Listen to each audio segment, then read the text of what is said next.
Welcome, everyone. We are back. It is the Flow Show. We've got episode number 175. It is brought to you by ClubGG, where you can create clubs for free and subscribe to win over $200,000 in prizes. We appreciate that sponsor. We appreciate the man, Michael Loncar, coming on today on the show as well. Michael, how are you? I'm doing great, man. It's good to be here. Thanks for having me on, man. Yes, it's been a while. I know we've talked about it. Busy. You got kids, you got business, you got a lot happening. We're going to dive into all that. But first and foremost, how are you? Where are you? And what have you been up to?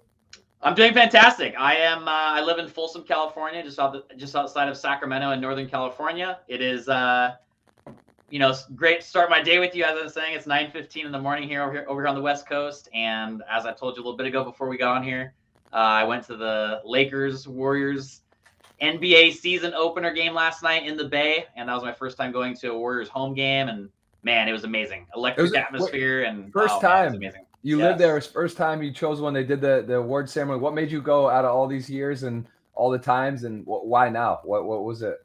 So I've been to a lot of Warriors games when they play in Sacramento, Mm-hmm. And I've been wanting to get out there for a minute, and just said, okay, this is, like you said, a long time overdue, to get out there and experience what it's like to watch a Warriors game in their arena. And obviously the new arena in San Fran is amazing, and beautiful walk. The parking garage was located on the other side of Oracle, so got to walk by the Giants arena there on the water, and it was an amazing night watching LeBron and Steph. And I got there like a little more than an hour early because I've heard too many stories and I've seen too many videos of Steph's warm-up routine and him just making a billion shots in a row, and it did not disappoint. It was a lot of fun. Did you notice, was there a lot of people? Like, is that a thing where people were, I'm sure on that night too, presenting the trophy, high energy season opener was packed, I imagine? It was packed, sold out. Yeah, it was, like I said, man, electric atmosphere, and I picked a good one to go to. Yeah. Very cool. And tell me about your sort of breakdown of poker nowadays, because I know you're a streamer, obviously. We've been streaming on Twitch a lot of the same times in the past, and you also play live, have some good results live. We'll talk about the bathrobe and you playing and having some success and playing a bathrobe, which is not normal for live, at least on Twitch. That's fun, but we're going to cover that for sure. But what is it more nowadays? Do you play more live or online? Definitely still more online. I play a private cash game once a week at a buddy's house here in Sacramento. But other than that, man, really focused on the online tourney grind. And I'm actually more excited right now about poker than I've been in years. Basically, I had a number of conversations a few months ago with Team Turbo Kings, as he's known on Twitch. Brian Fight, right here, Turbo Kings. Yeah. And we had a number of conversations. We've always had a good relationship, and we recently have had a number of conversations. There it is right there. Yeah, TurboKingsPoker.com. So I just partnered up with them about a month ago. This guy is amazing. So what really attracted me to join up with him is we were just having a casual conversation like we do every few months. And we were just talking about the difference of strategies between low stakes and high stakes online tournaments, because there is a big strategy difference. And, the way people play in an $11 tournament compared to like a $2.15, for example, is quite different. The caliber of players is different. The amount of 3-betting is different. And he showed me his graph, his shark scope from the previous 30 days, and he's up $21,000, bottom left to top right, smooth grind up graph, average buy-in $24 for the last 3 days. And I was like, okay, what's up with this? And he actually showed me primedope.com. Are you familiar with primedope.com? No. So I had never heard of it either. And he showed it to me, and it has, I'm actually going to make a video about it really soon. It has a tournament variance calculator, and I plugged it in. And so, if you go to at the top right there, Poker Tools, hover your mouse over Poker. I think it's Poker Tools, and tournament variance calculator, the third one. And actually, this is amazing. You're doing this. I wasn't even planning on doing this. So type in. Let's just keep everything the same right there. In fact, that's perfect. So right there, let's do change. Let's see here. So put the return on investment to 40%. Okay. And so now we're looking at This is a simulation. If you were to play 1,000 tournaments with an average field size of 100 players and your ROI is 40%, hit calculate. And let this load up. And then when you scroll down, you will see it has calculated out. Keep going down. Keep going down. Okay, so the graphs actually scroll up a little bit. So, I'm sorry, scroll up a little bit. Hit calculate again. This one, right? Yes. Okay, I clicked it. I'm not sure. Does it come? Is this the graph for it or no? Man, yeah. So it's looking a little different than I remember here. But anyways, man, I'm so bummed out. It's not showing what I want it to show. I've never heard of this site. I actually, it sounds like something I've heard of. Maybe it is what I heard of, but it's a cool. It looks very cool. I see what it's really doing. cool. So basically, when this loads up like it's supposed to, it'll show with this exact scenario, your average profit if you're running dead average like you're supposed to would be plus 20K, and with 100 player fields, your worst possible outcome over 1,000 tournaments with 100 player fields, $55 buy-in, 40% ROI would be plus 2K if you're running as worse as you possibly could. And if you're running as godlike as you mathematically possibly could, you're plus like 44K. Right. And then you just change one thing on that calculator. You change the average field size from 100 to 1,000. Everything else is the same. 1,000 tournaments, $55 buy-in, average ROI 40%. Now it's still the same on the average, obviously. Average, if you're running average, is plus 20K. But now, because of the field size being so dramatically larger, the worst case scenario is you're down $35,000. And your best case scenario is you're up 98. Okay. So if that doesn't illustrate the variance of large fields compared to smaller fields, I don't know what does. Right. And talking with him also just about how soft, a lot of 11, especially 11 to $55 tournaments are on the smaller field of things. Yeah. Across all sites. That really got me dialed in and refocused on doing the exact opposite what I've been doing for the last couple of years, which has just been only play big fields, only go after the big ROIs. And I didn't realize how important it is if you're really trying to grind hard to put in a lot of smaller fields in there. And just by literally having conversations with him, changing my field sizes down to smaller during the week, I'm crushing the last couple of weeks, showing similar results to him that he's shown me. And like I said, it's just been a match made in heaven. I've always been a big fan of his, and just talking about little intricate strategies that work really well in the low stakes area has just, like I said, it's got me so excited about poker more than I have been for the last few years. And I think the number one thing that really separates Turbo Kings from other training sites is that me and Brian really focus on the $11 to $55 range of tournaments and the strategies that are working for those buy-in levels. And as well as I do, all the training sites out there have the best of the best pros, but they're all playing 200s and 500s and 600s and 1000s. And obviously 90% plus of all the players out there are not playing those buy-ins. They're playing the 11s to 55. So it really attracted me to join up with the site that focuses on the games that most players are playing.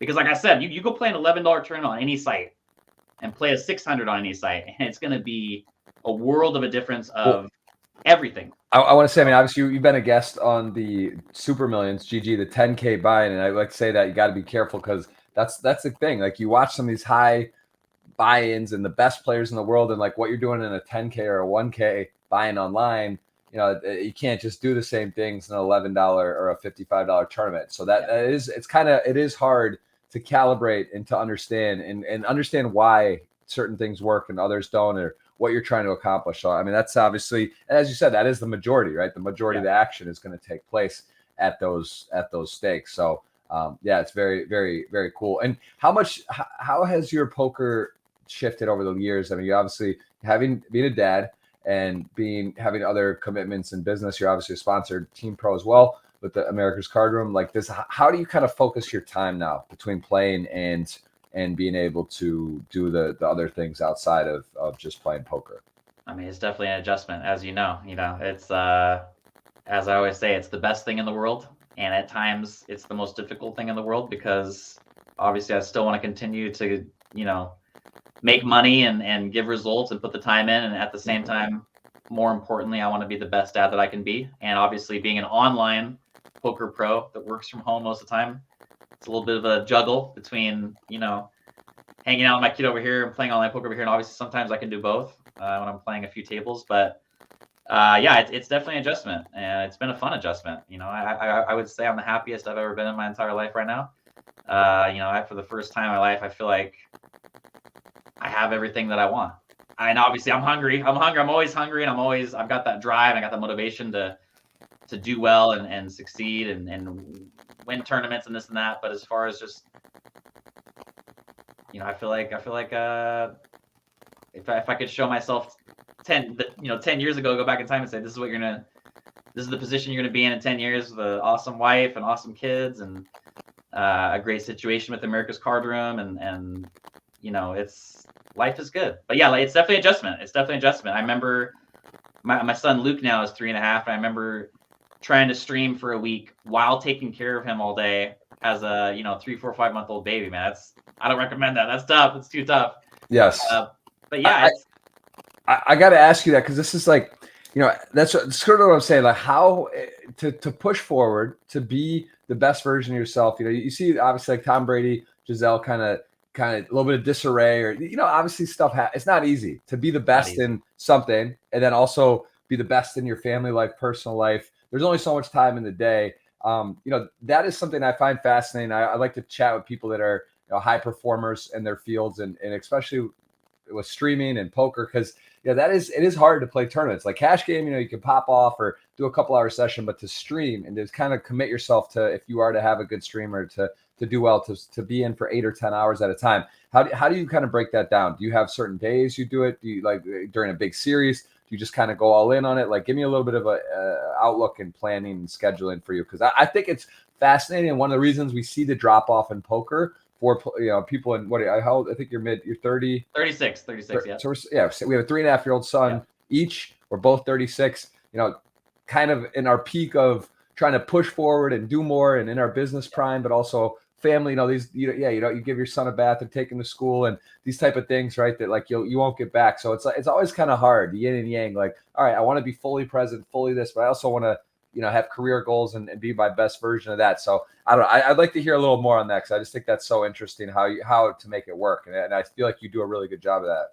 Thanks, man. Yeah, I try my best. I think the most important thing is to have a schedule. And obviously, if you are giving your all as a poker pro and giving your all as a dad, you don't have a lot of downtime. You're going. And it's like, for my personal situation, we're lucky enough, my wife only works 3 days a week. So she works on Tuesdays, Wednesdays, and Fridays. And those are the days that I have her cousin, our nanny. She comes over on those days, and that allows me Tuesday, Wednesday, and Friday to put my head down, stream as much as I can from 9 to 5. And then when my wife gets home from work on those days, I shut the stream off. I finish my last few tables on my laptop while hanging out with the family. And then on the days that my wife has off from work, on Mondays and Thursdays and Saturdays, those are my family days. Those are the days I'm still doing a little bit of this, a little bit of that for a couple hours throughout the day. Social media stuff and whatnot, and communicating with business partners. But those are my days for family. And it's important to block off, these days are for the kids, these days are for my wife. Try and set aside a couple hour blocks on certain days of, okay, this is dinner with my wife, got a babysitter lined up.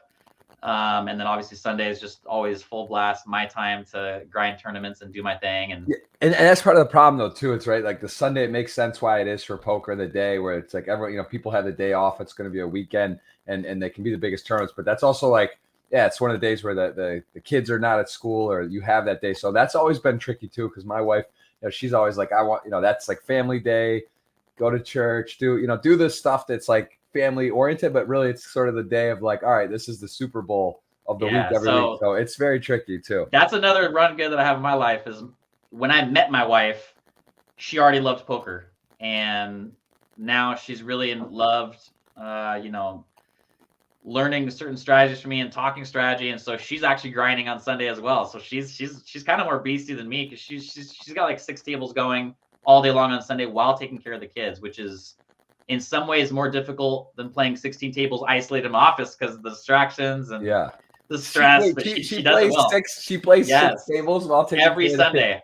Sunday. How's that possible? That's crazy. That's she's a crazy beast, story. man. She's a beast. That's cool. Very cool. But yeah, I mean, I think the biggest thing, and like even on the days like today, Tuesday, Wednesday, Friday, even on the days where I'm grinding tournaments all day, I really try and take the first hour of those days. And my 2 oldest go off to school, but give the first hour of those days to my son Luke, play a little game with him, read a book, watch a YouTube video, give him some time, and then get on my grind and do my thing. And that's actually another thing. I was at the Warriors game last night, and I'm not in good shape right now. I'm just not in good shape. Like my cardio's bad. I'm just not in good shape. So I told myself last night, I'm starting a new thing. I promised to myself, starting today. In fact, we're going to be done with this podcast. I'm going to go downstairs and lift some weights and then get on the grind. I'm going to start a new promise to myself that from Monday and Friday, I'm not going to allow myself to play poker until I've worked out for an hour, because that's important too. And that's honestly one thing I have not been doing for quite some time. And, that obviously translates to playing poker better and being, it just helps so much with everything. And I think that's an important thing too, is to have discipline in all areas of your life when you're trying to be good at poker. Because even if you are able to just put your head down as a single guy out there and just crush poker every day, even if you're just winning hordes of money, in a certain way, it doesn't feel good. Right. Because I've done that in the past, where I just put my head down and just played poker 50 hours a day and wasn't eating good, wasn't working out, wasn't doing other things, wasn't having a good balance in my life. I think that's so important. It's so important to have everything in line. I remember from 2008 till Black Friday, I was living in Baltimore with my buddy, and like it would literally be I'd wake up, roll out of bed. I would then, there was always good tournaments going on. This was like heyday, still like great, online America, no problem to play easily, all the sites, all this, whatever. And it would just be like, wake up. I wouldn't even like check anything else. I would just start playing tournaments. And then when I finished, it would be like beer pong, order ding hao, knock some Chinese food down and do it repeat for like a while. Like I went from like, playing college athletics, Division I, great shape. Everything was great until like just full bender poker, eating poorly, drinking beer, and got pretty out of shape, pretty heavy. But it's like nowadays you see so much that mentality in the best players in the world, how much they take care of their mental health, their fitness, their meditation, yoga, all this stuff, because it matters, right? You're competing at like the guy that rolls out of bed and just fires off a session on Sunday, like, because it's so fun, but like really, right? The answer is always wait. You can late reg a bit, you could miss one tournament, like come in fresh, come in dialed in. And I mean, I think you would agree, looking back in our careers, how much better could be about like that, right? Just to like, instead of just like diving in, being not fully prepared, having everything organized, it's the answer. And there, I will say in poker though, fitness, health kick, it does seem people are inherently much more healthy. I think people would be upset. You're going to put them on tilt saying that you're not working out or healthy, because you do look healthy. You don't. I mean, I mean, I don't eat awful. I mean, I got good genes and. You're saying you want to get back the 6-pack. You want to get some tone, get cut. I want to get the 6-pack back. There's just a 1-pack right now, so I gotta get that 6-pack back. Yeah, I'm with you. We need to get in the gym. All right, and tell me about what it's like to be a ambassador, because this is, you played poker so long. Obviously, there's only so many sites to represent. There's only so much sponsorships that go out. What was that like when you got sponsored for the first time? Man. How did that come up, and how did that go down? And was it from essentially streaming on Twitch? Is that where the opportunity came from? Yeah, so obviously getting signed on as an America's Card and Team Pro is one of the big highlights of my professional career. Always been a dream of mine. January 2018, I took first place for my biggest cash in my life, 265 milli on ACR, took first for 138,000. And I actually reached out to them a month later and said, hey, here's my Instagram. I've got some experience commentating at some different events, and I want to work with you guys. And they said, okay, well, this is the first, basically, they flew me down 2 months later to commentate with Jeff Boski. the original ACR Pro, down at one of their cage events down in Costa Rica, which you know all about, and basically, shook hands and met with people, and they said, you got to start streaming. You got to start streaming. So started streaming later that year, and continued to go down to cage events and get to know the people behind the scenes and get to know Phil Nagy and Juan and all my guys over there at ACR, and just really focused on being the best representative that I could for ACR, which has always been a site that I believed in. And more importantly, I've always believed in the guys that I just mentioned behind the scenes. I've always loved Phil Nagy and what he represents and what he's about. He says it so perfectly. Like,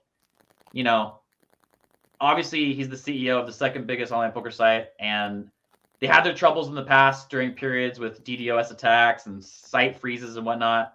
But I always knew in my heart, not thinking about the money, not thinking about what's best for me, I always knew that he had good intentions. Being a former professional poker player himself and being a real player, that he was always going to make things right and do everything he could to make ACR legit and make it, not that it's always been legit, but, just doing everything to make things smooth and good. And sure enough, ACR has been doing amazing things over the last few years, and they fixed a number of problems and continue to, make improvements on the site. And I think that's so important when you're working for a company, is to feel good about the people that run the company, feel good and have that confidence that, yeah, I know that these guys are doing everything they can to make this blank company the best that they can. It's all legit. It's all good. And yeah, it's been a dream come true. Really, they made my dream come true, because up until they announced me as a team pro, I think at the beginning of 2020 or 21, 20, whatever it was. And up until that point, 100% of my income my entire life has just been from making money at poker. I've never had sponsors or this affiliate money or that money. So obviously it takes a lot of pressure off having a little extra income from that. And like I said, man, it's been a pleasure working with them. And I think the best thing about working with Phil is I've never for 1 second looked at him like my boss. I've always looked at him as like a good friend, and it's been nice. It's been an amazing experience working with ACR. I will say that is something I know Phil personally pretty well and have spent time with him, and we do keep up and chat. And I will say, Rob Young, same thing when I was with Party, and now with GG, Michael Kim, like what they all have in common, and those three in particular. Again, I'm not saying there's not other people. This is where I've worked with or I've had experience. It's really nice when you are with someone that can make decisions, that is either the owner, CEO, or someone that listens, that loves poker, first of all, but also, you feel like you're a part of the team. It's not like they're the boss or you can't get a hold of them, or like you're just kind of like a pawn. You feel like, okay, hey, they're listening to me. Hey, I have an idea. I want to try something. I have a creative concept. They're like, not even like, oh, maybe, it gets pushed in the pipeline and kind of like whatever and has to get approved. It's just like, they can literally say, yeah, okay, done. Thirst Lounge, or do this, or, like, all right, I want to play this. I want to try this. I want to be, they're just like, all right, they like, and they appreciate people that are proactive, that are trying to do good things and help the site. Like, they don't look at it as, they give everyone the benefit of the doubt, and they really take it to heart, and they make things happen quickly. So those guys in particular, I can just personally say, and again, probably other people at other sites, but I have also worked with other sites where I don't feel that way, right? Where I don't have a guy. It's like I have like a person that represents or is like in charge of the ambassadors, not like, oh, I'm talking to the main person. Like, just kind of, you don't feel like you get that valet or that service, that you have an idea and you're appreciated your idea, and that they will take a chance. So yeah, that's huge. That to me, I've said to myself, I will not work with a poker site that I don't feel that type of relationship to the top, where I feel connected and valuable. So that is for sure. That's definitely like. And what about your family and friends? More importantly, I guess your parents, like, about poker. When you said, hey, I'm a professional poker player, what was that experience like for you? So my dad's actually the reason I'm a poker player today. He was a grinder in the 70s and 80s as a full-time school teacher. He always said he made more money playing poker on the side than he did as a school teacher. He's a stud back in the day. And he actually got me into online poker, a website that doesn't run anymore called hotpoker.net. it was a play money site. I started playing on there when I was 12 for play money. And it's funny to say now, but it was against bots. It was a limit 6-handed play money cash game. And you always knew if it was a human or a bot because most of the time it was just all bots. So you'd check and it would go back to you. All the decisions, snap decisions. So if there was ever a player that took just a couple seconds to act, like, oh, that's a real human being right there. So that was my initial exposure to poker. I played on there like once a week, and then started grinding online for real money. 18 years old, and ran up $50 to $3,000 a couple of times, and then lost it all a couple of times by moving up too fast. And took a year off from poker when I was 19, and then went to college, and I turned $200 into $3,000 in 2 days, my first 2 days back, and ended up building up a nice little bankroll by the end of that first semester. I think I had like 15K, which as a 19-year-old feels like a lot more than it actually is. And dropped out of college, played poker for a living for 6 months, tried it out. My mom at that point in time, more so than my dad, understandably so. My dad too, though. He's like, go back to college, get your degree. I agreed. So I went down to Santa Barbara City College in SoCal, which, talk about a choice place to go to school right on the beach. Continued to play online poker while I got my 2-year degree, paid for a car, paid for school, a lot of school, and had built up a nice bankroll playing sit and goes. And I actually didn't have a losing month in sit and goes for years. As I was talking about the small fields, those are the small fields, right? 6-handed, 9-handed tournaments. The variance is very little, to say the least, over when you put the volume in like I was. And by the time I was 21 and got my 2-year degree, my mom even couldn't say much because, once I'm showing those consistent results and the money's coming up, she's like, all right, well, give it a shot and hopefully you continue to do well. And it's been a great choice. And I've always been so lucky to be able to play a game that I love and love my job. And I've never once looked at my job as a job. It's always, in fact, I have a friend in town here who always says, I'm going to work poker. I'm gonna go work some poker right now because he wants people to know, like, this is my job. It's a funny way to say it, but it's been a blessing. It's been a blessing being able to play this game that we love, and I've been doing it my entire adult life, so I have no complaints at all, obviously.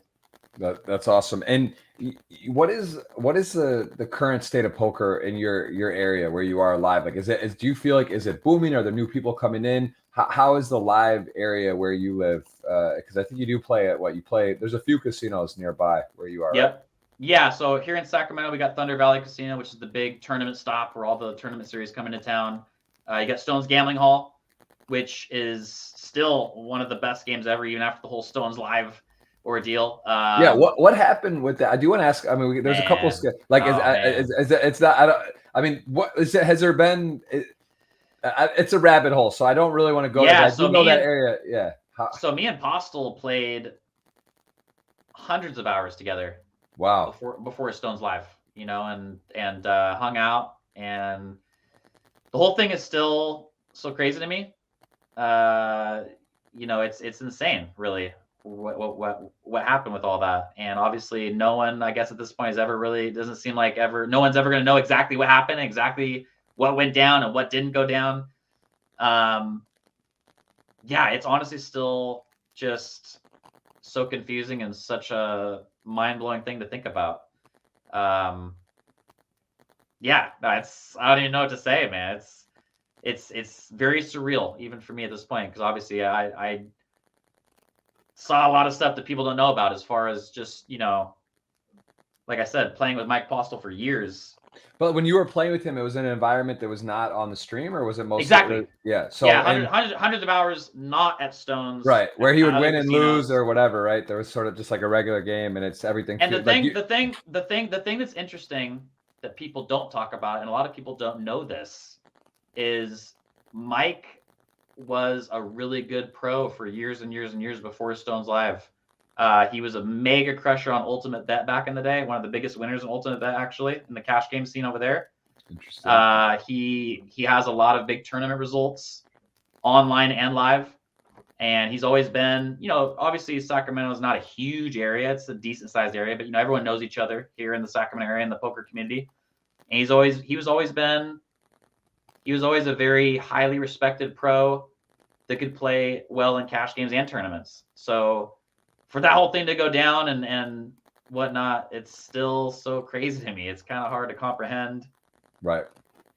Yeah. You know, it's crazy. It's just crazy. Is there any, I mean, and if somehow, you know, you see him at your local grocery store, I'm not going to ask you like that, but like publicly, knowledgeably, like that story kind of just like went away. It was a weird deal. Is there like, is he like, again, don't tell me something if you just like randomly see him and he's whatever, but like, is that, what's like the kind of close storyline on that? Did he like move out of the area? Is he supposedly he's still in the area. Yeah. He never goes to casinos ever. I honestly don't know what he's doing with himself these days. Maybe he's grinding online. I have no idea. I have one friend that said they saw him at a casino an hour or so away playing slots at a casino that didn't have a poker room, and that's literally like the only time I've heard of anyone kind of running into him. So I literally don't know what he's up to and what he's doing these days. And again, not to go down the rabbit hole, because this has just been a hot topic, and I've lost the last week. I haven't even seen, other than I know that the Robbi situation, right? Which was also kind of a wild deal. Someone that knows poker very well and plays on live streams and also understands poker. Seeing that, but I did see that she like took a lie detector test. Again, I don't know like how it was conducted, who was involved, what place it was, or all those details, but I did see that she did go and do something, and she did allegedly pass and all that. But I don't really I haven't been following. I know Joey Ingram's gone deep into the super deep rabbit hole, and you know, there were some bounties put on if anyone could find anything. But like, how has that been left, or what is there anything like? How do you feel it is the situation? So obviously, there's been some comparisons with the Robbi situation and the Apostle situation, and I think that's a very, what's the word? They're just not the same at all. It's totally different. Like apples to oranges, night and day. Yes, they're both cheating allegation situations, but like just completely different. And I was streaming my home game that I run on ACR every Thursday night at 6 p.m. Pacific time with shots of whiskey and whatnot, and have a good time with that stream over on ACR. But people were telling me about it that night while I was streaming, that, you know, this just happened, and I was on stream actually watching the replay of everything, and I stayed up all night that night until 3 a.m, rewatching, pausing, and looking at everything and listening to everything. And obviously, in the first hour or two, all the red flags are up to me. This is weird. This feels too weird. The lies, the changes of what she's saying. At first reaction, obviously being a poker player, having that gut reaction, I thought that there was like an 80% chance that she was cheating and something funny was going on. The way Garrett was acting, he knows what's up. My initial just gut reaction was something is wrong here. Something went down. Don't know what it is. The more and more and more I watched it, the more and more I just absorbed everything. I went the other way. And now I'm more, 80, 90% that she did not cheat. And obviously there's still some red flags and some things that are kind of funny, but like, you always have to put yourself in her shoes right there in that spot. Imagine you made this crazy call because of whatever reasons you had, doesn't matter. And now you can feel Garrett with the way he's staring at you and the way what stuff he's saying. I mean, you're gonna feel a certain type of way. You're gonna feel a pressure. You're gonna feel like, oh man, like, because obviously she wants to be. She's on that live stream. She wants to be liked by everyone. She wants to be a part of the high stakes scene there. And when you got the man, G-man, talking down on you the way he was, like, you're gonna feel funny. You're gonna feel awkward, And obviously, it's not gonna be surprising to me if it comes out that she somehow was cheating. That's not gonna be a shocker because something feels off. Yeah. But how sad is it if she did make a legit, crazy, in some ways unexplainable call and was right? She should be hoisted up. She should be celebrated, and yet she's being torn up and crucified. It's sad. I got so again, I don't want to go down a rabbit hole on this. It is interesting. It is current. It is someone who, again, you stream, you understand poker, you participate in live streams, you also stream on Twitch. Like you have a good idea and that's, about. And that's the thing is I know you have too. Like I've played in some big games where I've seen a guy call the river with 5 high, like that just didn't understand the game, and obviously she does understand the game. So there's the fundamental difference between that example. But I've seen some crazy stuff. I've seen guys like I said, I've seen multiple times guys call big all-ins with 6 high or 5 high. It's like, how did you like misread your hand? Like, no, I thought he had 4 high. I'm like, wow, like okay. But like, you know, you the more you play poker and the more hands you've played, especially in a live setting, the more crazy stuff that you can't even understand how that could possibly happen. You've seen it happen. And I think that this is just one of those things that we saw it happen on the biggest stage at the highest stakes. And I think she just made a crazy play, and that's all there is to it. And obviously, like I said, I'm not going to be shocked if it does come out that she cheated, because there are some red flags and the flip flop with the stuff she's saying. But I think it was just a crazy hand. And I guess so do you believe though that she thought she had Jack 3? Because like that's the story. I don't think she thought she had Jack 3. I don't. Right. I think she was, again, and I can attest to this. The first few times I played on live stream games with Live at the Bike or Stones Live, like I played differently than I normally play, because I'm psychologically thinking to myself, like, I know hella people are watching me right now, so I think I should fold here, but like I don't want people to think I'm a nit, so I'm gonna talk myself into a call and yep, he has the nuts. I should know better than this. It definitely has a psychological effect. But I guess my point is, this is how I looked at it, and again, we'll close with this because I don't want to spend the podcast talking about this, but basically, I also don't believe, like I didn't think I thought she knew exactly what she had. The weirdest part about all of it is, to me, is like when right after the hand ends, right, and they're like kind of back and forth, and it's super weird, right, the energy, and like I actually felt uncomfortable. Like I was like, holy, like this, I like looking at Garrett. Like it made me feel nauseous a bit, because I was just like, wow, like he really is like, it looked like someone like, you know, it just, you could tell how weird it was. Like he saw a ghost. Yes, exactly. But like it was like awkward for everyone. But the weirdest part about it is like, let's just assume she actually knew her exact cards, which were her cards. Like now there's like, you could say, oh, Jack 3 was the hand before, but like she says, if you believe she had the Jack 4, no pair. Okay, we believe that, right? Me and you both believe. That's what I think too. She knows what she had. She looked a lot. She took her time. Huge pot. You're getting, she's checking her cards. It's not like a quick snap call and like, okay. So let's assume she has Jack 4 and she knows that. Yeah. She then says, "I put you on ace high," which is the most bizarre thing. That to me is what I can't get over, because like, how do you call with Jack 4 no draw, and then say you thought you had ace high? That is like, to me, where there's a problem. That's what I inherently keep kind of coming back to. That's what my biggest issue is. So that doesn't check out to me. Then also like the running it twice, that is in her favor, because, if you're running it once, that's like the number one thing, right? And these home games or games, oh, like one time, aces, the queens, or you're behind, like, oh, no, one time and you hit it, or it's like, it's so obvious if you're saying one time and weird shit's happening, or like the hand from behind's winning, right? But she does say 2. But like, again, if they were talked about, or she can't, that would be like a huge red flag, right? So in my mind, let's assume she knew what she had. Let's say she put them on whatever she called. So like, it's her sort of a free roll. Like if she knows she has the best hand at that moment, right? Or she's going to, let's just say the technology is that she knows she has a winner, right? By the end of the hand. Okay. That's like if the most likely way, like she knows she has a winner, you wouldn't be able to control the second run, right? Which would then be a random event. Cause like, let's take the other side. Let's say Garrett wins the second run, right? Like, let's just say that there is something wrong. They're fishy. She's able to do something. They know they won the first board. The second one, if he had chopped, okay, which he could have, right? If she's even doing something not right, that second board is still, he's got outs, right? A 7 and 8, a club or whatever. He's got a lot going on. He wins. This is probably a much different conversation. Now the money never gets handed back. It's like weird. People talk about it, maybe look at it. Maybe there's some talk about it, but there's no harm, no foul. The money is chopped. It looks weird. It's like a laugh. Oh, I had Jack, so it's kind of crazy, right? This whole thing was also, crazy. There was still a coin. Crazy. Like it could have easily chopped the second board. And that's the thing. I don't think there's any way that she knew what the first river and the second river is going to come out.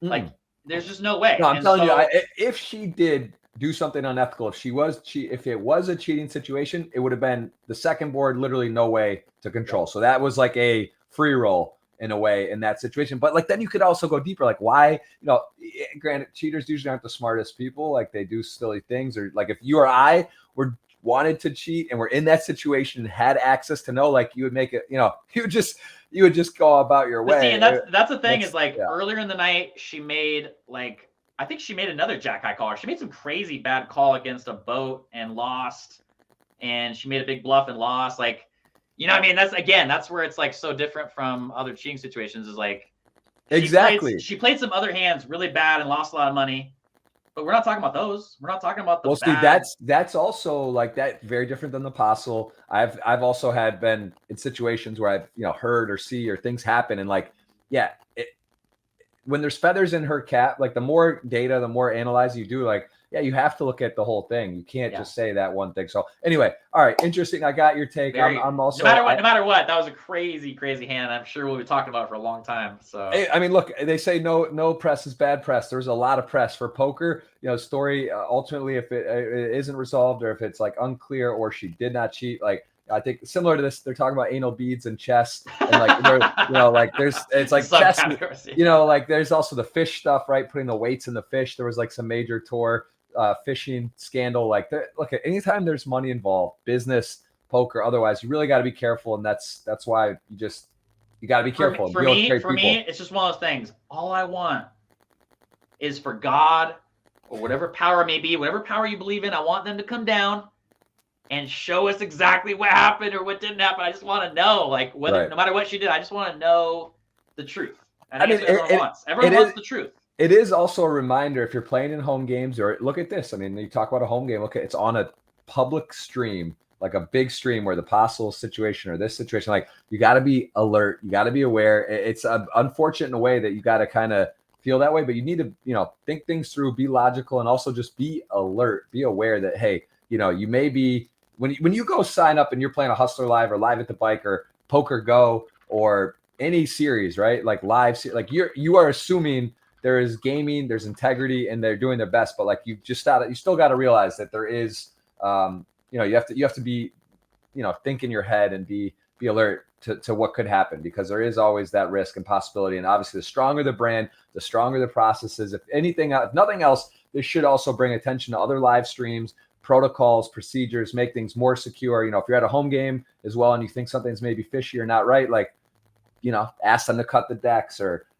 don't use a shuffler, or there's things you can do to try to make yourself more comfortable that are reasonable requests. And if you get pushback when you do stuff like that, that's a sign. If you go to a home game and you say, hey, would you mind not using a shuffler? Or, hey, would you mind cutting the decks after the flop? Like, that's not an unreasonable request. And if someone's like, no, and they give you some reason why they can or don't want to, like, then again, play or don't, but understand you are then now having more information, and you're kind of gambling at your own risk. So anyway, let's leave it. This is the Michael Loncar podcast today. We're not talking about scandals and whatnot, although the apostle, we had to talk about that. We had to talk about the jack. It was close, and the apostle is close to your home, right? You played on those streams, and you were involved in that, so it is definitely relevant.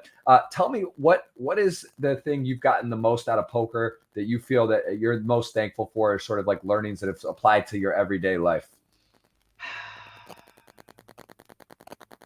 Discipline.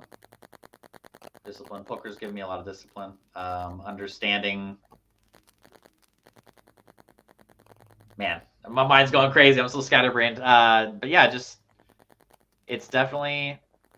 allowed me to live the life that I want to live. I've always been such a go with the flow type of guy, and it has taken me some time to understand how important it is to be organized, have schedules. I think it's important even just on a day-to-day basis, have your schedule written out of all the tournaments you're going to play, be organized. When I was younger, like we're talking about waking up, just go. I was able to do it, but I think it's so important to be organized, have a schedule, have a plan, map your day out. But the number one thing that poker's given me is the luxury to be my own boss, to, especially when I was younger, travel wherever I want, be wherever I want, whenever I want, take time off whenever I want. And I think that's actually one of the most important things I stress upon younger players today, is to not put your head down and play every day. and not have goals of amount of hours played in a day or amount of hours played in a week. I think that's the number one mistake younger players make, and even some experienced players make, of like, okay, I'm going to play 50 hours this week, no matter what, every day, I'm grinding. That's such a massive mistake. I think it's so important to listen to yourself, take days off when you want, take weeks off at a time when you need it. You know, we all go through downswings and mental times where it's like, man, I just can't take these beats anymore. I'm kind of getting negative. I'm kind of expecting to lose. That's the number one time when it's time to take however long off from the game that you need to come back, feel fresh, be positive again. And I feel like every time I've taken a break, I always come back and crush really hard because I'm mentally there. I'm feeling good. I'm rested. Don't think about the game for a week. Don't think about hand histories. Just go enjoy life. Think about other stuff, and you'll come back and crush. But yeah, poker's just been such a blessing for me. Like I said, man, I've always loved the game so much. I was a basketball player my whole life growing up, and lived and breathed basketball every day up until high school, college, and to transfer that competitive spirit and into poker has been an amazing transfer. And I just love the game so much, man. Aside from the money, aside from a number of different things, I just love the game. I love the game, and I really am. I'm really lucky to be able to play this game for the last 17 years as my job. I'm just so blessed, man. And obviously having a wife that loves the game as much as I do is another blessing. Yep. But yeah, life is good, man. And what is you say, you know, how do you, when she like, so okay, so is it your wife does not stream though, correct? Or she does stream, actually. She does stream. Lady Loncar on Twitch. She started streaming a number of months back, and we're actually going to start getting her on a more consistent schedule. But yeah, she just started streaming, and she loves it. You know, she loves it. She's actually not one. You know, I'm the type of guy. I've always loved the spotlight. I've always loved entertainment. My favorite classes in college were acting and public speaking. I'm a little bit of a freak, but you know, she's not that way. She doesn't necessarily love the spotlight, but she's enjoyed streaming so far. She enjoys, you know, the poker community online, and there she is right there, Lady Loncar. And hey, one more follow. She's 6,000 followers. I'm so proud of her, man. She's really been. It's funny because, you know, obviously I've got so much of my time with playing and studying and this and that. And she's always like, hey, what about me? Let's study together. And so me and her have gone over a lot of hand histories and talked strategy a ton. And she's really become a player. She really has. She's been making a lot of deep runs, and she's just in the last couple of months starting to play a bunch of these live tournaments with me. And I'm definitely expecting great things from her on the felt. So it's fun. That's very cool. I always had mixed feelings. My wife played in a charity event and folded kings, and I played with her in a pre-flop, and you know, she's just not like she has a hard, she's Brazilian. It's a little bit a cultural thing. Poker's not so or I don't want to say popular. It's actually getting very popular in Brazil, but for her mindset and how she approaches things and just the way she's wired, it's not. I knew it wasn't going to be. It wasn't going to be a thing. I feel like it could be great. It's also, there's also people I know where their significant other plays, and it's like talking poker all the time or bet. You know, as long as you guys have a good understanding, appreciation, and sort of language with each other, you know, because obviously, you know, too, like taking some bad beats or having a rough day of playing or streaming too. It's like you want to either vent or share with someone. If there was all that, like if you guys don't handle it well together, it could be intense, right? If like, no, I was gonna say, I know some couples firsthand that have had I know some poker friends of mine who are like, yo, I'll never date a girl that plays poker ever again, and it's too much. But like, obviously, me and my wife, it makes things that much better because she can relate, and she's there to make me feel good when I need to be, you know, smoothed out when I'm feeling rough from a bad beat or whatnot. So it's you definitely have to find a fine line of, you know, it's not easy. It's not necessarily a perfect thing, but if you can find the right person, it can be a beautiful thing. And I got to jump over here because this is your live career. It's pretty crazy. On this show, I think it's 97% of people who have their first Hen and Mob, the actual recorded score is like a final table. Look at this. You have 4 final tables in a row, including a first place in this Ante-Up Poker Tour, which I think you actually won again, unless noticed somewhere else. Yes. So scroll down to the bottom. Because I gotta tell this story. So yeah, this is crazy on the first ever event. Yeah. So I was all online. I mean, I hardly played ever live tournaments, and it was like one of the first live tournaments I've ever played here at Thunder Valley. And Yeah, it was a $500 NorCal Classic, $500 buy-in. I think it was in 2014 at Thunder Valley here at my local stomping grounds, and took first place for 37. We actually did a 5-way chop as chip lead, and actually the ICM numbers came out. I said, no deal. I need 3,000 more. So I got a couple of guys that give me some money and got the deal done. And then I just went on a heater right there and played 2 different $200 200Ks down at the Hustler in LA. I think it was 4th place, 2nd place. This is all in a month. This is all within like a month right here. You know, $500 buy-in, $200 buy-in, $200 buy-in. Played some other live tournaments there for a minute. And then got back onto the online grind. And if you scroll up a little bit, right there at the top, right there, first place. So the first tournament, that first live tournament score was a $500 buy-in, Ante-Up NorCal Classic at Thunder Valley. Took first for 37. I didn't get to play it the next year because I was out of town. And then 2 years later, I came back into town. I was living in Washington, D.C. for a little while. I came back into town the night before the NorCal Classic. 2 years later after winning it. Didn't get to play it the year before. And I'm just going to tell the full story. Screw it. Yeah. I was taking some bong rips with 2 of my best friends in my buddy's garage the night before the tournament. We were hanging out, chilling. And one of my best friends looked at me and said, yo. He's like, so at this point, I had worn my bathrobe to live cash games in my area once every 9 months or so. I did it at the first time. It was just a joke. Everyone loved it. And then I kind of did it like every 9 or 10 months at a card room in town for cash games. Show up in my bathrobe. Everyone loved it. So now it's the night before this tournament. I just got back into town this day. Just moved back into town. Yeah. My boys said, yo, you haven't worn the bathrobe in a while. You've never worn it in a tournament. It's time for you to psychologically fuck everyone while playing in a bathrobe, raking in pots, steaming people while you're wearing your robe, and you're going to win this thing. Yeah. And I actually didn't have much of a bankroll at the time because of bad spending habits. So like in a lot of ways, this will always go down as maybe the most special win of my life, because there's never been a tournament that I wanted it so bad. Right. I wanted it so bad. I showed up in a bathrobe for the tournament and I took first place for 45K. Wow. And how is that not your Hendon Mob profile and all your profile pics? I know. I need to hit them up. So so fast forward to this last weekend or 2 weeks ago at Thunder Valley. Dan Ross, one of the tournament directors, who's always there for these tournaments. He was there for that bathrobe win in 2016.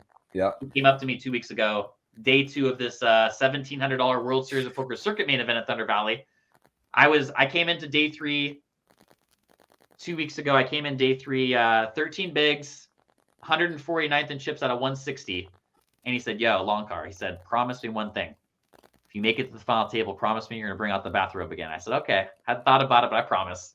And so I made it to day 3, 13th in chips with 13 bigs out of 14 players left. I put on the bathrobe. I actually haven't been that nervous in a long time because I realized, like, okay, I'm the short stack here. I'm putting this bathrobe on. A lot of attention is going to be on me. So it's time to shine. You know, I can't not shine. Yeah. I ended up taking 6th place for 40K. And it was one of those where perspective is everything. I was never above 20 big blinds the entire day. I was just constantly finding good shove spots to take down the blinds and antes, watch other big stacks make mistakes, and took 6 for 40K. And being the ultra short stack the entire way, it felt like a win. You know, it felt really good. That's amazing. Yeah. That's a 6 score at a sick tournament. Nice stuff. Final table, a main event ring there. So in your backyard, that's amazing. Online poker, so popular right now. You know, we just had the WSOP online, 2.7 million to first. Crazy records being broken. A lot of different sites doing series. I know there is as well the Venom, which is coming up. Could you explain a little bit about what that is and how often that runs? Because there's different. I know the PKO version, the regular one. Big guarantees, 5 million, 10 million, different ones. And there's one starting soon. Can you maybe explain what that is and how that works? Yeah, so I've been saying it for a while. The Venom, man, it's the best tournament online. It's got a World Series of Poker main event, like super deep stacked, slow structure, which obviously increases the skill factor and lowers the luck factor to a degree. But yeah, America's Carter runs the Venom every 3 months. So it runs 4 times a year. It alternates every time between the regular Venom, which is a 2650 buy-in, 10 million guaranteed regular tournament. And then the next time around, 3 months later, it switches to a PKO progressive knockout 2650 Venom, with the 5 million guaranteed. But yeah, it's amazing, man. It's amazing. I love the structure. That's the best part of it. The structure is so slow.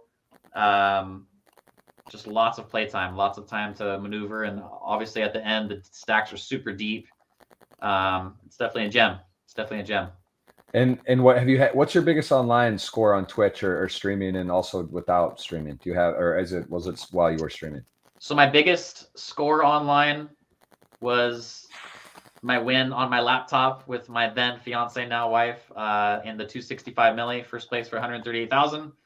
And my biggest win on stream was ironically on Father's Day of 2020. That was a $215, $400,000 guaranteed Sunday special. Took first place for 79,000 on stream.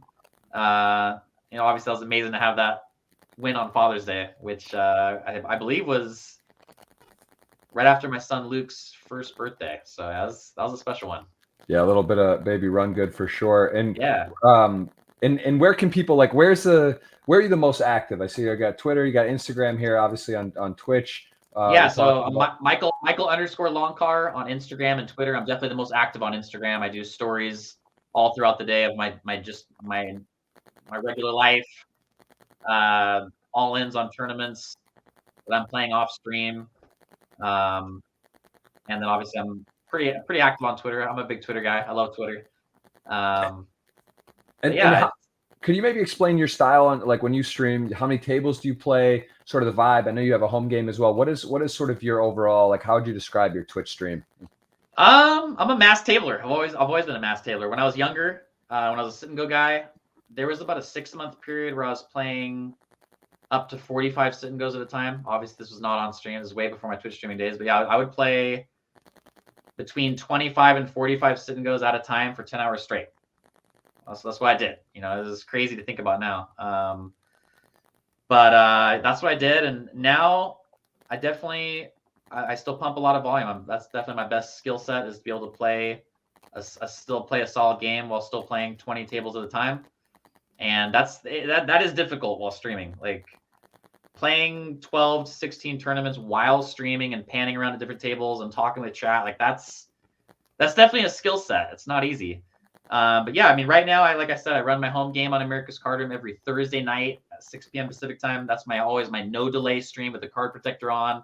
I love being super engaged with my chat and taking a shot or two of whiskey during that stream and having a good time hanging out. It's kind of more like a party atmosphere.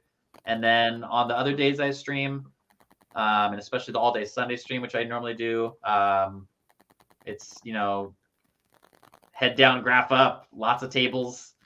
I love the grind, man. It's funny because I'm such a social guy. So there are certain things I just love about live poker and talking with people and the social aspect. But I still say online is king, because I just love the ability to multi-table. I love the ability to constantly be making decisions and just go, this table, that table. I have a pretty close to photographic memory, which makes it a lot easier. But yeah, I've always just loved multi-tabling. It's just so much fun to me. It is. I do find it's, what would you equate the live chat on Twitch? Like, so let's say you normally would or let's just say, how many tables do you think it is adding by streaming on Twitch? Like, what would you calibrate that to if you had to guess? That's a great question. Man. It definitely is different, right? Like, streaming on Twitch and playing, like, you could, I actually, if I could do my whole Twitch sort of like peak time over, I think I would 2 table max and 1 table. I love, like, the Jason Somerville, how he would, like, 1 table, hang out, catch almost a majority of the chat or a lot, and just kind of like really focus. Cause, like, I actually feel like my lifetime on Twitch, like, from streaming, I just feel like also you might be better. I mean, I would bet you are.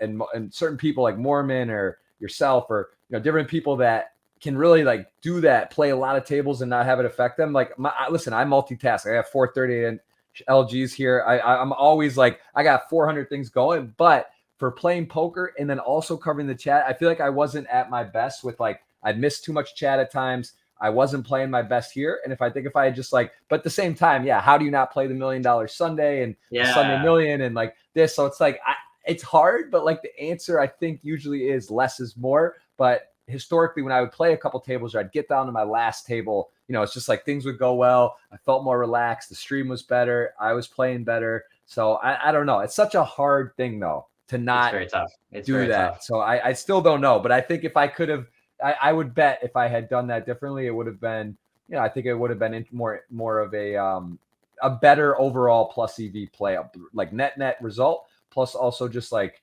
even being more engaged than I was. Cause like, a lot of times I'd fire 10, 8, 12 tables, have like, dang, it was kind of spastic. And then I'm missing stuff. Then you got people upset cause you're not seeing them or answering them. And you're also like timing out or making not your best play, and you're not really following the action. So yeah, it's tough. tricky, I would right? say, I would say, streaming probably adds 4 or 5 tables, the equivalent. It's not easy. It's not easy. Yeah, I think that's about right. And tell me, what about live coming up? Do you have any thoughts on? Do you have a schedule set? Are you like, hey, I'm going to go play all the WSOP next year? So I'm so excited to start playing. We've kind of been extra cautious and careful with COVID, and just in the last like 4 or 5 months, finally just living normal again, not thinking about it too much. But yeah, it's been really nice playing some live tournaments again recently. There's another tournament series coming to Thunder Valley in about a month, Run Good Poker Series. I'm going to be playing a bunch of those events. World Series of Poker Circuit comes back to Thunder Valley in January. And I'm really going to try and play a couple big tournaments like every month moving forward, whether I have to go down to LA or Vegas. Try and get my wife to come with me too, as much as I can, obviously. And it's so tough. It's so tough having kids and being out in Vegas. I think the only real thing that I'm really going to try and do, I really want to try and make happen, is get a house out there next summer for me and my family so that I can actually be out there with them, play as many tournaments as I can. Live tournaments, man, they're just different beasts. There's just a lot of recreational players that don't play in the online setting that play in the live setting. And I definitely want to, it's funny, you brought up my Hendon mob and stuff. I've actually had a few conversations lately with some friends about that, about how I need to start playing more live tournaments moving forward. It's just soft, man. They're just soft. It's crazy when I think about like a live, like the $1,700 WSP circuit main event that I found table 2 weeks ago. Like I would say that's equivalent to like a 55 or a 109 online as far as toughness. So with that being said, I'm really going to try and put a lot of volume as much as I can over the next year or so into the live tournament scene. Yeah, it's same thing. I think it's just like hard. I really respect Patrick Leonard, guys like this that are just like, hey, I'm going to be the number one, like I'm going to do this and do it well and not try to do everything. And it's also at the same time, it's kind of fun. You want to mix it up, right? Like I'm playing live, I'm playing online. I've done the work. I've got the repetitions now. Let me try to hit live. It is though, like, again, so important, especially with the family and stuff, to get set up, get the right house, get everyone comfortable and not be distracted, because that is so hard to play live and like do the social media and like come late to a tournament and try to do everything. And there's only so many hours. I think that is, you see it when the preparation's right and when you're dialed in and set and focused. It's a huge difference than kind of just trying to sporadically, I'm going to stream and do live and do this and be a good dad and a good husband. Like, it's easier said than done. And it sounds like you do really take pride in your preparation and planning. And that is definitely a big part of being a professional. What is your overall take on online poker right now? Where do you feel the state? This is one of the last questions I want to ask you about the state of, we covered live poker some, and it does seem like it's booming and things are going great. What is your feeling from what you see online and the quality of the games, the guarantees, and just overall as a whole? Where do you feel online poker is at this present day? I feel like it's reaching all-time levels. I feel like games are booming, and I will say, the game has evolved and kind of into an interesting point right now, because there are so many training sites and things out there where people can learn from, and I think that has translated into a more aggressive game. The game today is just mind-blowingly more aggressive than it was a few years ago, especially compared to 10 years ago. It's not even the same game. And so that's why it's always important to continue to evolve with the game and adapt with the amount of 3-betting that's going on, and, make sure it's always so important to take time, and whether it's joining the best training site out there like Turbo Kings, or, just talking with a friend, talking strategy, thinking about hands, taking pieces. I think such an important thing too is like if you're playing in a live setting or an online setting, really watch closely what other really good players are doing and take pieces from their game and add it to your game. And it really is. It's such an important thing that I didn't really start doing honestly until a couple years ago. I would just put my head down and play, not really put a lot of work into my game. I think that's equally or even more important than playing a lot is taking the time off the field, analyzing things, talking with other good pros, join up with a training site, and the game has evolved so much. It's such an aggressive game today. And I think I think it's obviously COVID was a nice boost for online as all the sites were majorly booming during the beginning parts of COVID as everyone was forced to play online rather than play at a casino. And I think obviously it's calmed down a little bit with life returning back to normal, but I think poker's in a really good place right now. I think it's in a very high popular state, and I think it's just going to continue to grow and continue to get more popular. And it's funny how many people don't know. I go to card rooms all the time. How many people don't know you can play on America's Card Room in California? Or you can play on America's Card Room in said state in the United States. And Yeah. I think the more people become aware of that, the more you'll see the sites continue to grow and boom. And I think, like I said, I think poker's in a really good place right now. Yeah, I would definitely agree with that. And what would be the last question I have for you is what would be your message to someone at home that is, maybe someone on your stream? Like what do you think is the biggest thing you could tell someone that is really like, hey, I love poker. I want to dive into it. I want to start to learn and grow and be a part of the game. What is the advice, because it's a skill game, but it is gambling, there is risk, and it's not how do you say, it's something you got to respect. You can't just dive in and go nuts and think that everything's going to work out great, and you can quit your job or something. So like, tell me someone that, hey, I'm at home, I want to learn to play poker, I want to become good. Maybe let's focus on sort of a younger person that is maybe out of college or just not sure what they want to do in their life. They're 22, 23 years old, and they see people playing. They watch you, they watch me, they watch whoever. This looks fun. What would be your advice to them to get into poker? My first advice would be to make sure that you're playing with an amount of money that you feel comfortable losing. That's the number one thing. It doesn't matter if you have $20 to play with or $200 to play with or $2,000 to play with. Make sure that you're playing with an amount of money that you can literally look in the mirror and say, I am going to be comfortable. It's not going to change my life if I lose this amount of money that I've deposited onto the site. I've got money coming in from my job or my parents or whatever it is. And as far as getting better and learning the game, I mean, there's more than ever so many different places where you can learn the game from. I would say watch as much Twitch as you can. Watch other good players. Watch how they play. Again, pick things from their game. And I really think it's important to join a training site and learn the pre-flop charts. Because, I mean, no matter what training site you join, the pre-flop raising charts of hands that you should play in certain positions, they're all pretty close from site to site. And that's the very basic thing to learn is what hands to play pre-flop, what hands to not play in certain positions. And I mean, there's so many tools out there right there. There's so many tools out there now to learn from. If you don't have the ability, if you don't have the money to join a training site, Twitch is free. You got world-class players playing all day, every day. Turn on the stream, soak everything up, pay close attention to how people are playing hands. And I mean, you can learn really quickly. Yeah. And would you say that the game is, what is the biggest difference from when you started and now in terms of someone that would be jumping in? What is sort of something that you would tell someone to be aware of, or to maybe just say, hey, like they see you like, wow, you've been playing poker 15, 20 years, you made a living for yourself, you're doing this, like what would be the differences and when you started and now, and what the obstacles and hurdles and adjustments would have to make to versus like then and now? Man, yeah, it's night and day from when I started doing this for a living in 2007, 2008, man. It's just thinking about the games back then, it's back then it's like, wow, you're getting in a pre-flop with queens here. And today it's like, oh, pocket 7's in, 8's in. You know, the game is just so much more aggressive. It was so much more easy to run people over back then, and now everyone's trying to run everyone over.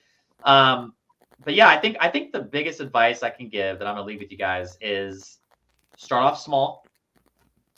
Don't, you know, I think the number one thing that people, when they begin, is they need to play ultra low. Play $1 sit and goes. Play $2 cash games. Try and win at the lowest levels, and until you can, you shouldn't be playing higher until you can win at the lowest levels. Show your, I feel like it's not talked about enough.